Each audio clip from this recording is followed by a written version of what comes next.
Assault on the Scrap Cities. The Space Marines on Vigilus had brought fiery death to Xenos invaders in dozens of high-sprawled districts, and now their leaders were looking further afield.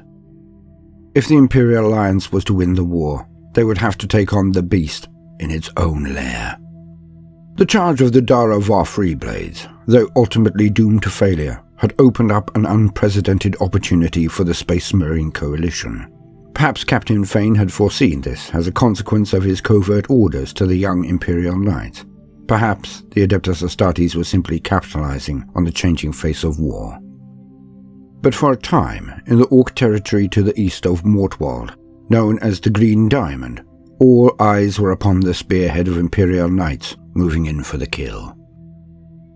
Within seconds of Fane informing his fellow Space Marine captains of the night charge, several strike forces had been dispatched via Thunderhawk and Storm Talon gunship.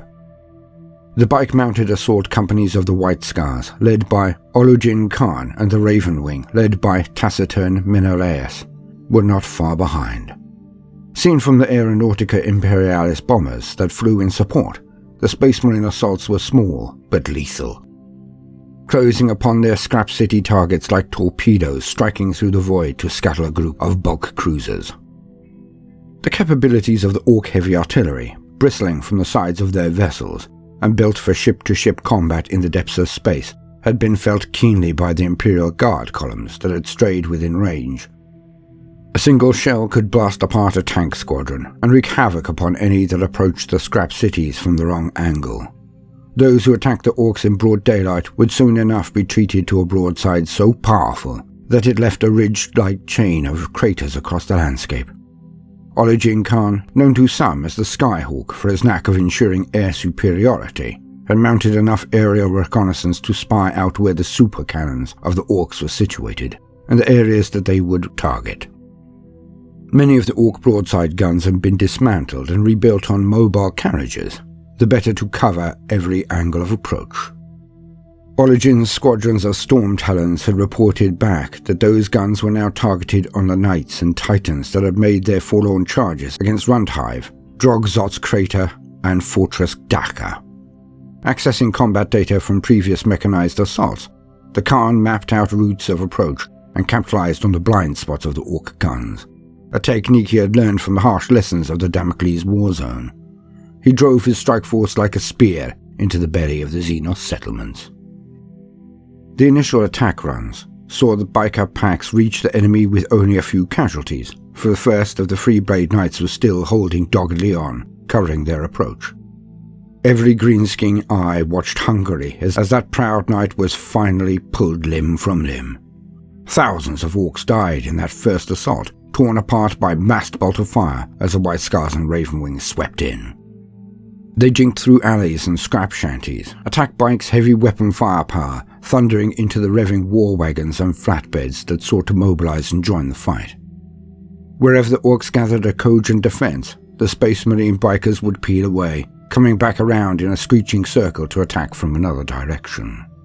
Perhaps if they had made one strike and then retreated, giving themselves a chance to regroup and return another day, the Space Marines would have worn the Orks down with their shock assaults. But time was running out. They pressed their attack, driving ever further in to engage the can factories at each scrap city's heart.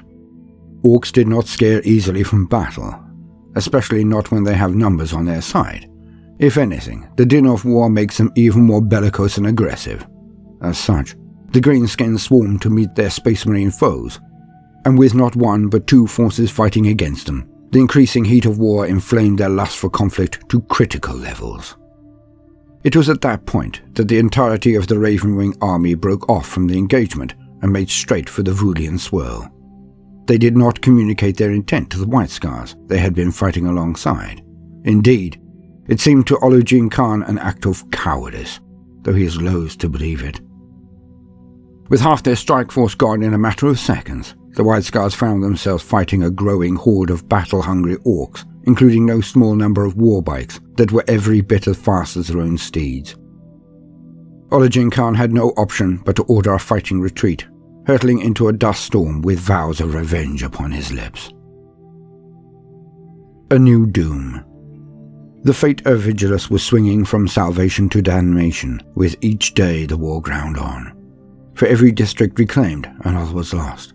Citizens prayed for a miracle to tip the balance in their favor, but quite the opposite was about to occur.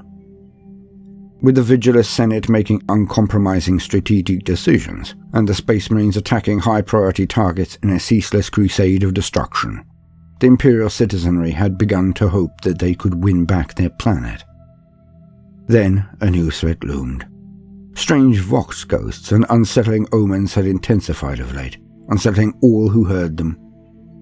The bleeding skies around the Great Rift appeared to blacken at its edges, like the exterior of a gangrenous wound. From those glowing skies came a brief spear of light. Augur Wright's and Hyper-Auspex readings were focused upon it, but the source of the anomaly could not be ascertained. And, among the carnage, it was soon forgotten. Only the agents of Tzeentch on Stormval recognized it for what it was. The first sign of a chaos invasion aimed straight for the Vigilus system's heart. More unsettling phenomena blossomed. Their instances plotted on maps by the Vigilus Senate like spots of mold on a damp wall. Lucien Agamemnos's Psycho prophets claimed that their readings of the Emperor's Tarot were turning up the same card over and over again. That of the Demon Blade, crossed with the Herald of Darkness and the Knight of the Abyss. Reports circulated of strange back-winged figures that haunted the taller spires of the highest spores, high above the clouds of industry. Dark rumours of abductions amongst the upper echelons of society spread throughout the populace. Other tales circulated that the gun nests of the upper highest were strangely empty, and the wildest of the stories spoke of evil-looking dragons circling the tips of the aristocratic citadels. Those of the Astra Militarum that were sent to investigate the anomalies did not return. The reports came back from each highest spire seekers that blackened bodies and mangled corpses littered the steeples and rooftops. Dyrkden abandoned. Recognizing that he could not win on every front at once, Marneus Calgar reluctantly withdrew his forces from Dyrkden High Sprawl. That small false continent had been overwhelmed by cultists and surrounded by cruel Daka's Orks. It had to be allowed to fall if the others were to stand, for it was so rotten with Xenos corruption that to contest it would have been a waste of manpower that Calgar could ill afford to sacrifice. Though some of the Vigilus Senate called it callous and even defeatist, his decision was proven to be a wise one. The evacuation of civilians along the Hyperia-Dyrkden fort wall was stopped altogether, and the guards manning the checkpoints largely withdrew. Only the military forces leaving Dyrkden were granted permission to cross into the capital city. These were able to bolster the Adeptus Sororitas defenders of Hyperia, working from the Aftermath zone into the Triadine Plateau. These redeployed forces vented their fury at being forced to concede Dyrkden. One by one, the Xenos in southern Hyperia were burned out of their lairs and put to flight, and the Ork-held territory cleansed with fire by vengeful Sisters of Battle. With the sudden removal of Imperial foes from Dyrkden, the Orks that had been attacking from Mech-Stop City swiftly turned on the Genestealer cults of that region instead. A new spate of battles rippled across the high sprawl as the two rising Xenos empires clashed in open war. Within a week of the Imperial withdrawal, over a quarter of the buildings above ground were on fire. Seen from Hyperia, the horizon was blackened with smoke. The true cost of this decision, of course, was to the civilians. With one curt order, Calgar abandoned tens of millions, damning them from Glaive Point to the Rascalid underworks. Refugees fled in great crowds, seeking to be let along the fort wall to Hyperia. They were held back by the Crimson Fists, assigned to that region for hiding amongst the unsullied citizens, and even the Astra Militarum were neophytes and brood brothers enthralled to the Pauper princes. When rocks were thrown by protesters, the Space Marines opened fire. The resultant carnage was to form an indelible blemish on the honor of that chapter, especially given that they were later forced to concede the fort wall to the cultists. Still, Calgar was convinced their actions had been necessary. Marneus Calgar and the Vigilus Senate took a stern and intense interest in the anomalies haunting the highest spires, for they occurred not in a single high sprawl, but across every one of the planet's continent-sized cities. To Calgar's mind, there was no way the blame for these high-altitude occurrences could be laid at the door of their principal Xenos foes. Preferring their wars loud, up-close and violent, the Orks had concentrated their air war on strafing runs, low-altitude dogfights and dive bombing. The cult uprising had shown no evidence of having air support to speak of. As a result, the Imperial Navy had, until now, confined their efforts to the skies below the cloud cover, only affecting the loosest patrols and transit engagements above the pollution line. With the curfew forcing the populace inside at night, and the prohibition against looking up at the Great Rift mercilessly enforced, few ever raised their eyes to the skies, and the entire planet was to pay the price. The Vigilus Senate discovered too late that whilst they had been focused on the ground war against the Orks and the below-ground war against the Genestealer cult, another war front had opened up high in the spires. That covert operation had been rendered all but invisible to those below by the thick pall of pollution that choked the Vigilus skies. The irony of the planet's populace being known as vigilance became painfully clear to the Senate, for they had allowed an enemy force to claim a power base right over their heads.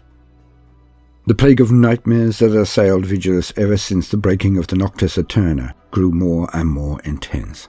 The worst affected gabbled and muttered in their sleep, using the same phrase over and over again. They spoke not in Low Gothic, nor its high equivalent, but in a language that none amongst the planet's adepts could decipher. It was the investigating Inquisitor, Frenza, of the Order Malleus that eventually codified the language, behind closed doors, as the dark tongue of chaos. At first, the babble was indecipherable even to her, but as time progressed, the syllables hardened into distinct words. When several of the afflicted were gathered in the same place at the same time, it immediately became clear that they were all chanting the same thing, in unison. The Dark King is coming. The Vigilus Senate's investigation into the events taking place in the city spires soon bore ghastly fruit. Every Hive spire's defenders had been slain, and the tips of each citadel claimed by an airborne host. The blasphemous text scrawled in blood on the spire tips confirmed that this was nothing to do with the Orks, nor was it down to the actions of the Genestealer cult or the Drukhari raiders. It was the work of the heretic Astartes, airborne raptors, warp talons and helldrakes, apparently led by a murderous demagogue known as Harkon Worldclaimer, the herald of the apocalypse. When Worldclaimer's voice echoed across the planet, it proved terrifying in itself, but it was the woe promised by his speeches, the picture it painted of hells to come, that turned men's guts to water. His message rang out across the planet from countless hijacked Vox units, tainted with scrap code. It was bawled, crackled, and distorted, from the gargoyle Vox sets of 1,000 raptors and warp talons. Its meaning was undeniably clear, and its message stark. The planet belonged to Abaddon the Despoiler, and he would soon be there to claim it in person. The infection spreads.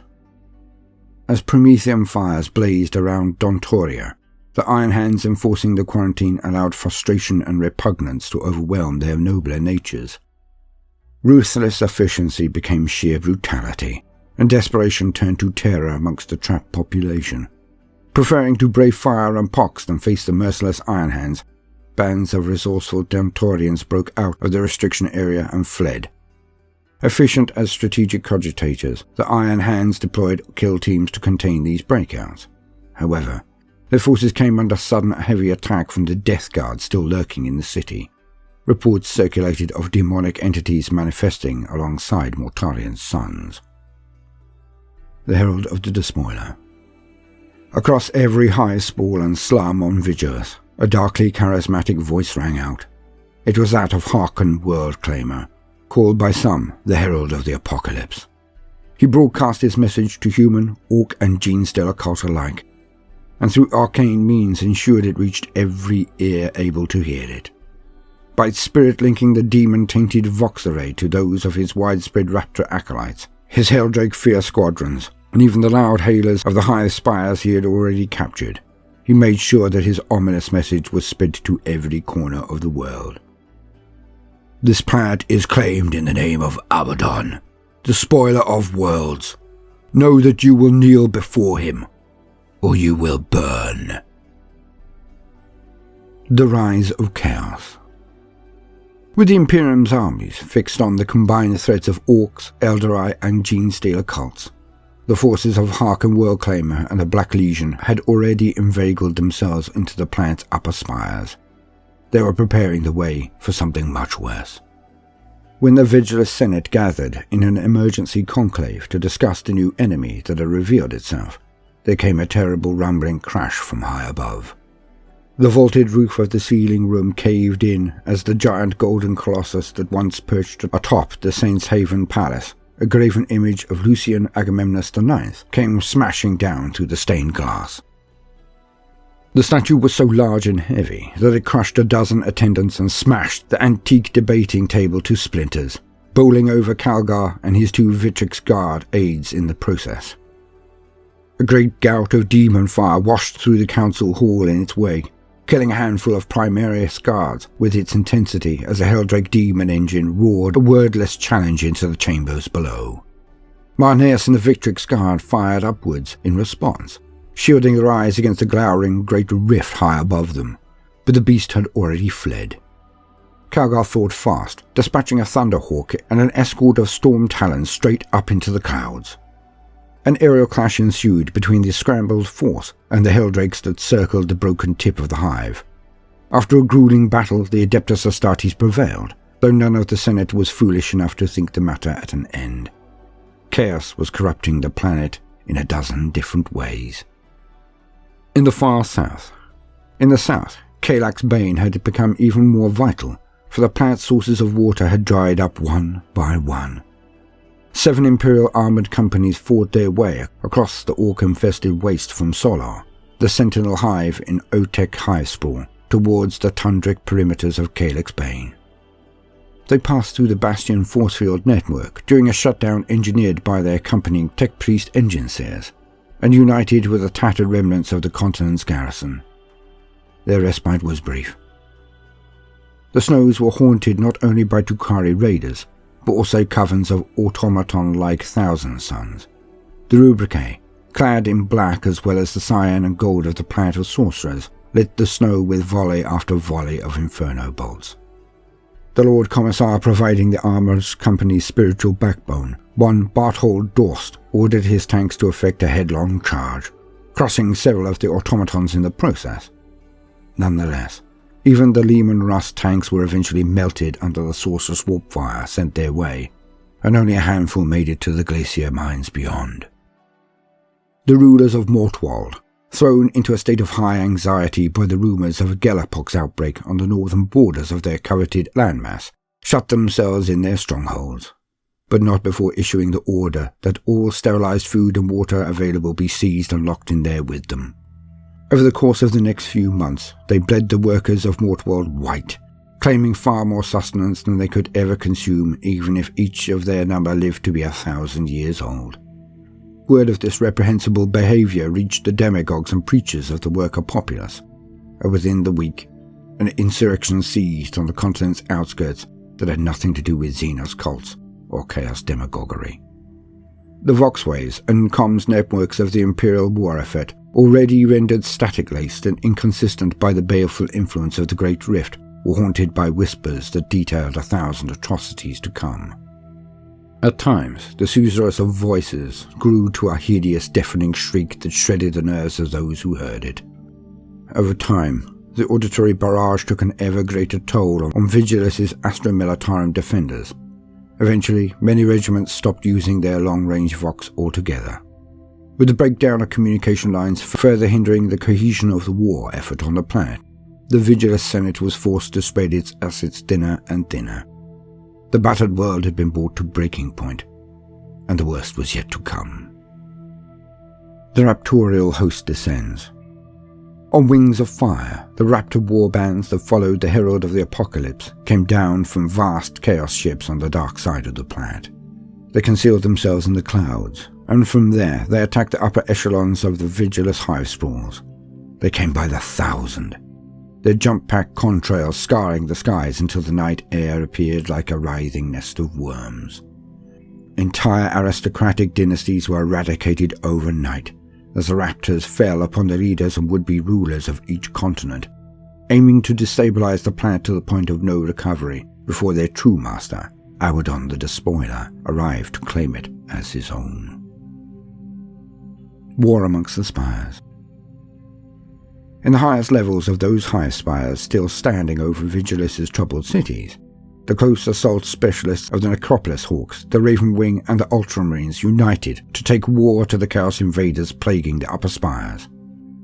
Every hour, ceramide-clad corpses plummeted from the skies to crash into the dwellings and warfronts of the earthbound mortals beneath. With the Orc invaders forging through the city's outskirts, the Genestealer cults boiling up from below, and the Chaos Raptors attacking from above, one thing became clear over all: nowhere was safe.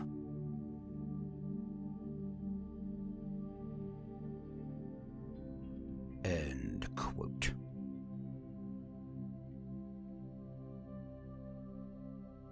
I have been Baldermort, your faithful servant.